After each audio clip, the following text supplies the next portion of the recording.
பிரமாதமாக அங்கேயே மீன் பிடிச்சி எல்லாம் சமைச்சு எல்லாம் பண்ணோடனே மெல்ல வந்து அப்புறம் ஆரம்பிச்சிடும் தானே அப்படின்னோடனே மெல்ல எல்லாம் சாப்பிட்ட கிறக்கத்தில் அந்த போட் ஹவுஸ்லேயே போயிட்டுருக்கோம்ல, அப்போ போயிட்டே இருக்கும்பொழுது என்னென்னா ஒரு பெரிய அலை அடிக்குது. அப்போ ரெடி பண்ணிடுவோமான்னு சொல்லி 3 நாளாக ரெடி ஆகிட்டே இருக்குது, எதுவுமே ரெடி ஆகலை. அப்போ மெல்ல போனோடனே அந்த கீபோர்டில் அந்த அலை ஆடும்பொழுது கீபோர்டில் இப்படி கை வைக்கிறாரு. தனா அப்படின்னு ஒரு சவுண்ட் வந்துச்சு. நிலா அப்படின்னு நான் சொன்னேன். இன்னொரு தடவை திருப்பி அவர் கை வச்சார், தனான்னு வந்துச்சு. நீ அப்படின்னு சொன்னார்.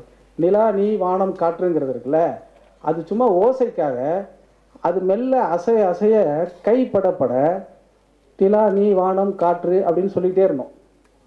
சின்ன ஒரு வார்த்தை விளையாட்டு மாதிரி இருந்துச்சு.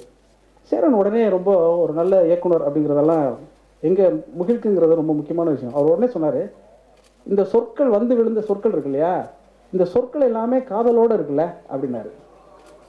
ஆமாம், இந்த காதலோடு இருக்கிற மொத்த வார்த்தையும் வச்சு ஒரு பாட்டு எழுதிடுவோமா அப்படின்னா அங்கே தான் சுச்சுவேஷனே ரெடியாச்சு.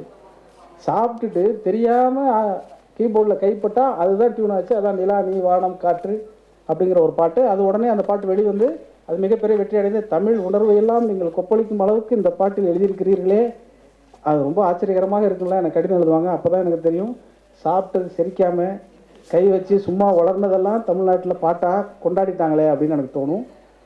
எதற்காக சொல்கிறேன்னா, கலை பண்போடு ஒரு விஷயத்தை அணுகுகிற பொழுது அந்த பண்பு மொத்தமும் கலைப்படைப்பாக மாறிடும்.